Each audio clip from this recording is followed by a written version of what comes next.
Hi, I'm Brian Tellis. Welcome to Tellis Like It Is, a chat whereby we get to know the person behind the personality. I think it was Winston Churchill who once said, you make a living from what you get, you make a life from what you give. I have with me a person who embodies in more ways than one that profound statement by Winston Churchill. Let me not give you the wrong impression. She's ambitious, she's an achiever, but importantly, I do believe and believe very strongly that she carries with her a beautiful heart and a beautiful soul. And that really makes her extremely special. To add to what I've just said, let me think. Actor, producer, beauty queen, but most importantly, a giver. Someone who gives to the universe, gives back to the world.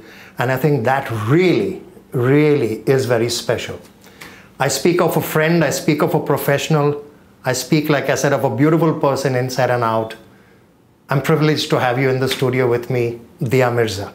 Brian, thank you. You're welcome. I meant every little word I said, Dia. I know. You truly are inspirational, and thank you once again. Thank you for seeing that. Thank you for seeing that, and thank you for knowing it. And I'm so excited about this conversation. Privilege, Dia, privilege. You know, we're consumed with things that we don't wish to be consumed with. And this is our little give, our little effort to make a difference to the world around us. It's been quite a journey, Dia. I know that you come from Hyderabad. Your early years were spent there. From the early years in Hyderabad, from college into modeling, into films, into media, into the life you're leading today. Take us through a bit of that journey. Shit. Yeah. You didn't think you were getting away easy today, did you? No, I didn't. I just didn't realize you'll be like making me remember. Yeah. Happy memories. No, not all are happy. Okay. And that's all right. Because I think all of it contributes to what we become and what we're capable of becoming. I think it's the resistance that we have that to forget or to not accept that makes us uncomfortable with who we are and what we're becoming. Right. And I think I was very fortunate that very early in life I was encouraged to acknowledge and be aware and see whatever I was seeing and be okay with it. I'll give you a small example. I grew up in Hyderabad, and we were living in this home which was beautiful in the rocks and the hills of Banjara Hills, which at that time was not as crowded as it's become today. There was a lot of space, free rolling hills and streams and snakes and squirrels and birds. And I must have been about 2.5, 3. I would be sitting in this swing made of rope that my father had designed with his own hands, with my mother swinging. And these cobras would pass by. And my mother would look at them, watch them and smile, holding me. Of course, the protective mother.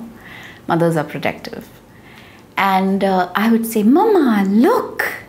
And she'd say, yeah, baby, those are 2 snakes and they're just going by. I was never taught fear. I was never taught to fear anything as a child. And that's my foundation. J. Krishnamurti School, Vidyaranya. Vidyaranya means Forest of Education. I went to a mad school with mad teachers and mad children who talked about the changing climate, who considered doing something about it, who passionately pursued the relentless quest of asking questions, forgiveness, and confronting our anger and converting it into action. We'd go to the villages, we'd work with local communities, we'd compost in school, we'd grow vegetables, we'd do lessons under trees, we'd observe the squirrels play and build their nests, we'd go for bird walks in the mornings. We were just taught to, encouraged to listen, feel, see, and express. How do you insulate yourself from stuff that that could corrupt you, from stuff that could start to erode this beautiful system that you have? I keep it real and I keep it simple. No, so please decode, keep it real, keep it simple. There are a whole lot of people who look up to you there and impart some of those, I don't want to call them skills, I want to impart some of those thoughts that you have on how one can be real. Nice question. I think it's a very important question. You know, I got once told that happiness comes, it's a state of mind, it comes from being simple. But being simple is very difficult. Yeah, and especially in a world that has corrupted conscience and is driven by capitalism, which means that from the day you're born till the day you die, everyone is telling you, you need to have more, you need to do more for material, for things. And I think what I've been able to recognize and love, and that's what helps me keep it simple and real, is that the passion of life and what makes me feel really alive and happy and joyful, which I see in children, because they're not pursuing material, they're pursuing meaning, because they're filled with wonder and life. Right. And they're so alive and vibrant. And I feel that I have very clearly and consciously determined that all my actions, whether it is through my craft as a storyteller or an actor or a writer or an activist, is to spread that understanding that I'm gaining every day, that life is beautiful when we're pursuing meaning and not material. And the incredible thing is, you get everything you want. Vibrations? I think you are what the Buddha said, you become what you think. Yeah. And the breath helps you stop thinking and just becoming. So you just adopt the simple reality of doobie-doobie-doo. Yeah. Doobie-doobie-doo. That resonated big time in our chat a little while ago. You know, it's incredible. We meet, we chat, and you know, I'm not saying this just to make easy conversation or wonderful conversation. It's uplifting when I'm chatting with you and you just bring to life a lot of what the real world or the world calls values. Do you see them as values? Yeah, there is something called universal values. And there is a reason why they exist. And there's also a reason why humanity has always gone back to these universal values. That's why religion was formed. That's why we tell stories. And the stories, whether it's religion or the stories we tell in the music through the stories, or even a song is telling a story. All of this finds resonance with people when it's authentic and comes from a place of openness. And that openness basically is defined by our personal understanding, and many people are not even conscious of it. It's just a gift, you just have it. We spend all of our lives unlearning everything that we come into this world knowing. And then life slaps us around a little bit and says, go back to yourself. You know it all. Just embrace that understanding that you know it. What are you resisting? What are you scared of? That's an incredible take, because most of us grow up thinking that we're learning afresh. What you are saying is that we are born knowing all. It's about sticking with it. It's about pursuing what we already know, embracing it. I feel our education system, our values, our family values, our cultural values, our social values, our political values must be the kind that encourage us to always speak the truth and be authentic to who we are, what our hearts are, and never to respond or react to anything from a place of fear and anger. I wish to ask you another question. I mean, you know, you exude a wonderful vibe, and you took us through some of the early years when you say mums are, you know, are always such loving people. They're everything. I know they are. They are and everything. I've had the Oh my privilege God. of seeing you interact with your mother. And how large a part has your family played in molding you to who you are today? The value and the joys of people around you that we call family. I don't know, it's a confusing question. Because I perceptionally, socially, come from what is perceived a broken home. My parents were divorced when I was 5. I'll share a question I repeatedly asked. I would say, Mama, Papa, you love each other. Why don't you live together? And they would say, because sometimes two people can love each other, but it doesn't mean that they can live together. And we will always love you. You will always be our baby. We will always look out for you. And my father disappeared on me because he had his own life and his own journey, and he was seeking and discovering whatever he needed to. And I was living and growing up in a home that was not the home that I was raised in. And it didn't have my papa, but it had my mama, and it gave me a new Abba. Right. It was a Muslim home with a joint family. There were other cousins. There was a front yard, a courtyard, a backyard. There were trees, there were mango trees, there were chiku trees. I was flying kites, I was playing gully cricket with the boys, I was bicycling.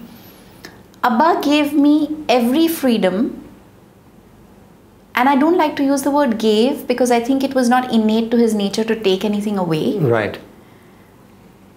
Right. And I never was raised thinking about what gender I belong to, but it was more like I am a human being. So I'll share 3 questions I asked. The first one I shared already, Right. which was, why can't we live together if we love each other? And she said, because sometimes two people can love each other, but that doesn't mean they can live together at the time. Right. And that's okay. They have to find their way, and they did. I lost my biological father when I was 9. And that news was broken to me beautifully by my father's, by Abba's best friend, Uncle Sunny Pillai, who was the chairman of VST. Very aware, very grounded, very beautiful man. And they always included me in their debates and their conversations. They never asked me to leave the room. So I grew up hearing, listening, absorbing, questioning. Uncle Sunny would ask, if Mahatma Gandhi believed in non-violence and peace, why did he carry a lathi? And I looked at him and said, because he was older then and he needed the support. So, oh. Right. So we would have these oh moments and they would listen to me. I was treated as an individual even as a child. I was given the freedom to think, to question, to listen and see. And I think that is critical. You just said something really pertinent about you were allowed to rationalize, you were allowed to make your decisions, you were allowed to think things through. oh yeah, and then we debated it. We Sure. debated it. Sure. We didn't accept Yeah. things never came easy. Yeah. We debated it. I went through my hormones, I went through my teenage years, I was irrational, but I would fight and they would fight back. And then Abba would look at me and say, let it go. So when I fought to go for the Miss India and my mother didn't want me to go, she wanted me to pursue my law. And she's like, you're just finishing college, you'll never complete your education. Are you crazy? There's no way you're joining the Femina Miss India. Beauty is what beauty does. And what do you think you are? You're beautiful. And I was like, yeah, I am. And I'll be okay because you have to trust what you've taught me. I remember you clearly from back then, 2000? Yes, Asia Pac? 1999, November is when I came to Bombay. I was all of 17 and a half. 18 is when I turned 18 at the training program. Pradeep Guha supported Yes. me in Hyderabad. Satya Saran, Pradeep Guha, Hemant Trivedi, Noyanika Chatterjee. It was a different world then. It certainly It was was. a different world that was shaped, our experiences were shaped by very, very remarkable human beings who recognized beauty for what it was and for what it did. And it was a very powerful experience to come to Bombay because Abba said, let her go. She will figure out what she needs to. And he said another very powerful thing to me before I left. He said, I never played your father because I promised your father I would always be your friend. Wow. Yeah, that was Abba. That's where I get Mirza from. So my birth name on my passport and my birth certificate is D-I-A, Dia Handrish. Andrish. When I participated in the Femina Miss India, my passport was being made. I'd never traveled overseas before that. I never stepped out of the country. I'd actually never really gone out of Hyderabad either. And Abba brought the form. Just before that, I think I was learning to drive, and my driver's license was being made. So all of this kind of happened at the same time. This is 1999 November. I remember it so distinctly. Abba tells me, didn't play father because I wanted to be your friend. Let her go. And then he asks me to fill these forms for my passport and my driving license. And I was just filling in my name, and I wrote Dia Mirza. And in my passport I wrote, for the passport forms I wrote Dia Mirza Handrish, because we were allowed 3 names. He cried, he wept that day, he really wept. And he said, thank you. And I said, no, thank you. Thank you. That's beautiful. Yeah. That is beautiful. He was something else. And no, we shed our tears with abandon. We are not afraid and embarrassed by them at all. That's beautiful. They're beautiful. That's beautiful. And then I came to Bombay alone, unafraid, fearless, happy, positive, optimistic, energized by the strength and the belief that he gave me. Energized in strength by the belief my mother gave me in my childhood. She lost her way a little bit in between. She had become an alcoholic. And at this time, she was a full-blown alcoholic, and it used to break my heart. But at the time, I felt like I was responsible. Because children feel that. Why can't I help? Yeah. Why can't I fix this problem? Because kids want to fix every problem. Yeah, I've gone through some of that myself. Yeah. It was one of my life prompts as well, Dia. So I can completely feel Yeah. what you're saying, because I saw a bit of that happening with my father as well. And in fact, you asked me a question a little while ago about, indulgences, and that was the prompt, actually, exactly what you're saying. Wow. Okay, so we've reached the Miss India, Brian. yes, and then you won that, went into the Asia Pacific. Okay, let's not rush it.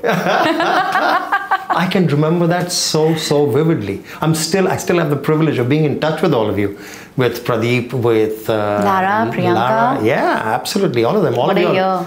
What a year. All three of us won. Lara Miss Universe. Think about this. Priyanka Chopra comes from an army background. Simple people. Her father was her driving force. Her mother, her anchor. Same for me. My mother and I, our umbilical cord never got cut. My father was my driving force. Lara, same thing. Pradeep recognized that in us, in all three of us. But more than them, the judges did. I can remember the parents backstage after the India contest. You remember that beautiful stage that we built? I do. We were all... It was the millennium. It was 2000. Yeah. It was the year of change and shift. It was the year of great things. There was so much potential in that decade. And there is going to be even more potential in this decade. Right. As we are witnessing. Right. Because people are evolving so rapidly. Leonard Cohen, the day Trump got elected, Leonard Cohen dropped dead. And the line that I went back to that he wrote was, "We need the cracks. That's how the light gets in." Oh man, what a lyricist that man is. Mm-hmm. Yeah, talk about life stories and Rumi. lyrics. Yeah. You're a voracious Dalai reader. Lama. I know that. Yeah, I love reading. I know that. I love writing. Yeah. When you write, you remember. I remember. And when you read, you remember. I know. We've spoken about some of the authors that we both love. Malcolm Gladwell is one. I love Blink. Yeah. So Abba introduced me to Blink. Is that right? Yeah, he introduced me to Blink. And if I can earn a few brownies, I got one of your Malcolm Gladwell books. Signed. by Autographed him. by Malcolm Gladwell. Yeah. It was like a big high in my life. I What a know, day that was. what a I was like, what a day. gift. What a gift. Truly, wonderful mind. You said something beautiful in one of the scripts that I was hosting. You wrote that line. I use it a lot because it resonated so deeply with me. Brian, you know so much. You flatter. No, I don't. I just speak the truth. You are not a drop in the ocean, but the entire ocean in a drop. Yep. Rumi? Yeah. Rumi. Yeah. And I see that every day. I see it in everyone. Making a difference, Dia. I mean, you've... And I want you to say it. I want you to talk about your journey now in giving back. And I don't want to make it sound, like it's an effort, because you make it seem, it is such a natural thing for you. I want you to talk about your journey in social work, in working with the world around you, the environment around you, and the recognition that you've received, justifiably so. Because those are inspirational points as well for people who are tuned in. That's just perhaps a byproduct of the consistency. When you are consistent in dispensing what you understand and you continue to seek and grow, everything else follows. So I don't really get caught up in will they get it, won't they get it. It doesn't matter. You just keep doing what you have to do because you are getting it. You're trying to get it. So if the UN gets it, great. If UNEP gets it, great. If I become an SDGs advocate, great. If I don't, I'll still do what I'm doing. If my team gets it, great. If they don't get it, no problem. They'll figure it out when their time comes. I can't allow myself to get caught up in ensuring they get it. Because the frank truth is that when I was named Dia, I hated my name as a child. So I used to go back home and tell my mother, "Mama, I'm being teased, yeah. What is this rubbish name, Dia? Everybody says, kya diya, kisko diya, kyun diya?" And she would be like, "But that's not the meaning of your name." And I said, "Okay, what's the meaning of my name?" She said, "Light. Slow, sustained release. A gentle glow that gives a dark room the positivity that it needs." Ah, there you go. You just be you. That's my mother. That's the same mother who was an alcoholic on some days. And that recognition that we are human, we are fallible, we make mistakes, to forgive ourselves and to forgive others around us is very necessary. Absolutely. I find great inspiration in where you're coming from, and in a lot of the stuff that you're saying, have said in the past, are saying. what has really appealed to me, and I'm sure to very many other people, is the consistency in your approach. I ask a question that I often ask myself. I see and hear people asking of themselves, how do you continue to stay who you are? How do you continue to motivate yourself to do the good that you're doing, or to do what you're doing? How do you stay? You know, Brian, I'm very lucky because I think in the recent past, because I've remained so consistent in my efforts, it's discipline really, which is why I think Abba and Mama would keep saying, keep a fixed time to sleep, keep a fixed time to wake up, keep a fixed time to eat, meditate, pray, play. These are simple things that we undervalue. And I think they're very necessary because it's important for you to take care of yourself.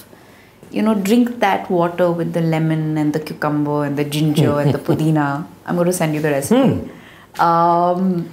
While you have a drink once in a while and have a blast with your friends, that's good too, you know.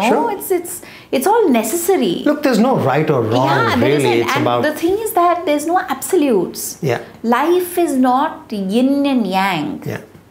There's a lot of grey in it, but we need to recognize the yin and yang to be able to appreciate the grey. And a lot of it is subjective. Yeah, and also I find that what we started doing is that we just judge ourselves and other people so much all of the time that we're spending most of our lives in self-condemnation of some kind. That, you know, what happened here? Why? I was supposed to be this. Why didn't it happen? Yeah. And at 23, when I lost Abba, this was like the second big loss in my life. Death of a parent at a very vulnerable age. I wasn't even 23, I was 21. I was like, I think it just makes you see life for what it is, and it makes you accept life, and it'll be okay. You know, there's simple lines that my mother's always used my whole life, and I used to get so irritated with her. I'd be like, what the shit?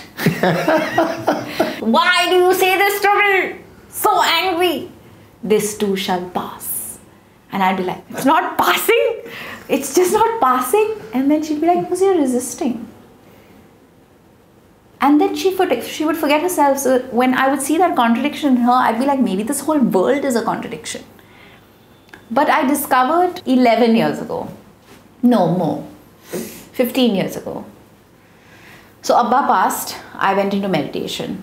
I just had to deal with my own demons. I had to deal with the pain I was feeling. And I wanted to feel that pain. I wanted to feel the full extent of that pain. I wanted to address the fact that I am damaged inside me, deep inside me. And I had to just accept it, that there is all of this that has happened to me in my life, and it's okay. I lost my father at 9, I lost Abba at 21, my parents got divorced, I had to move to a new city, I had to join this big, bad industry that was full of wolves who only wanted my body, who didn't care for my soul, who were trying to commodify me. Somebody was trying to sell something through me, somebody else was trying to sell something else through me, and I was like, it's all good. It's all happening for a reason. It's all helping me become aware and understand that my life has a purpose which is beyond all of this. So I have to rise above it, and I've been trying to do just that. So meditation helped a lot. What are the fun things you do?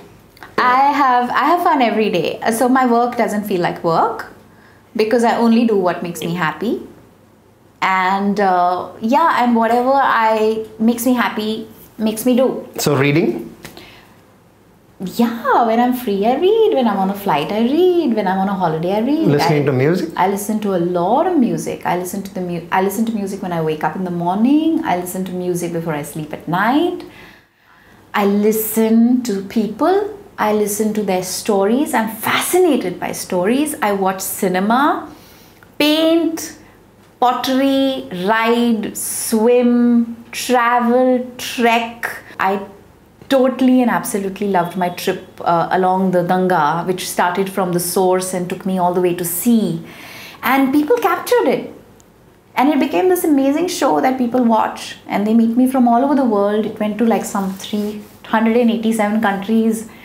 And young and old people meet me and they're like, that episode, that moment, that thought, that feeling. And I'm like, I was just having fun. You still do the jungle thing very often, don't you?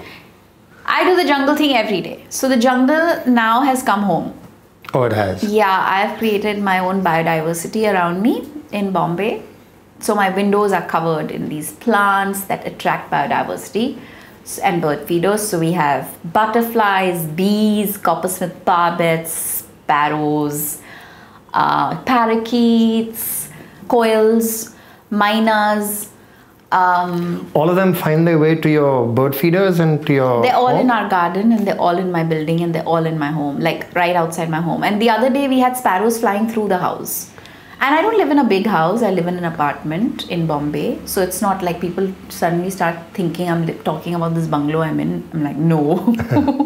It's a beautiful space that is just enough. And with a beautiful garden down. Yeah, that magical garden. So I Yeah. spend my mornings there, bare feet in the grass. I sit on the bench, I do my yoga there.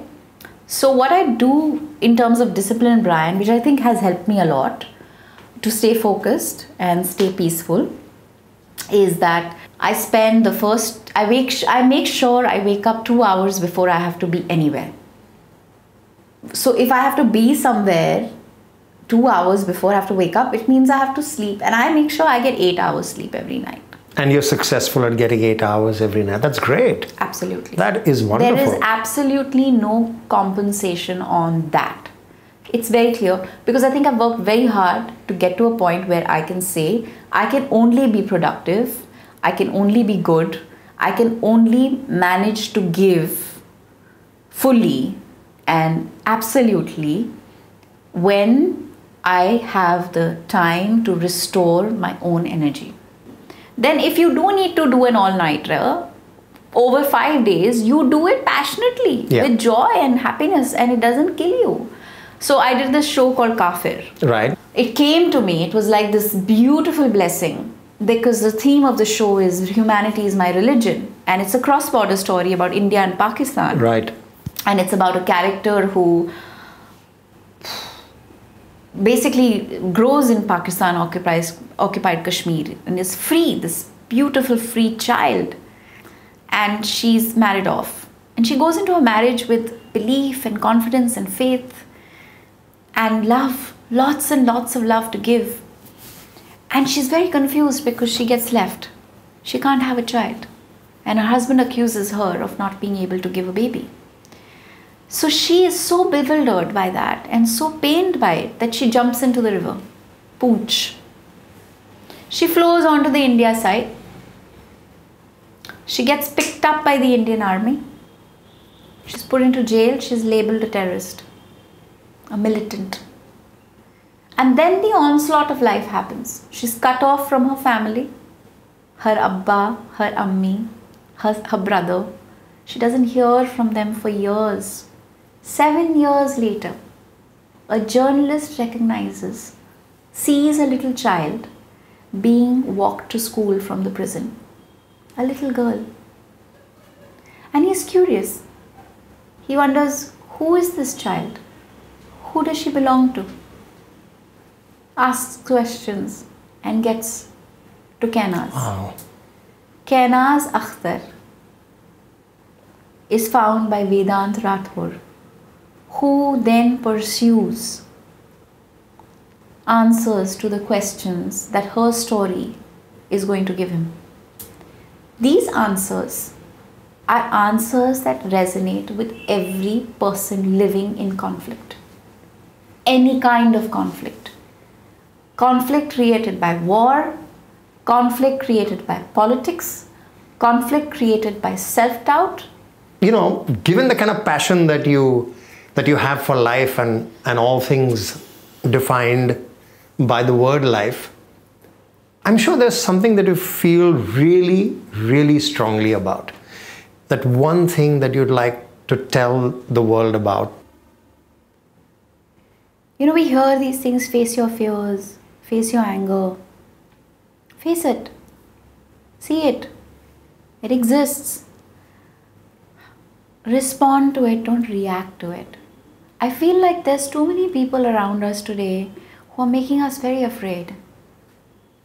And that's not our innate nature. Our innate nature is to be joyful and fearless and happy.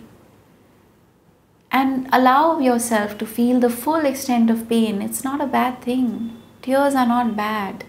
They make us human. Thank you, Dia. Thank you, thank you, thank you for taking time out. For giving me this time, for giving me the opportunity to share. No, it's so lovely. It's well received. Thank you for sharing your life, for sharing your emotions on Tell Us Like It Is. Really, truly appreciate. Thank you. Thank you.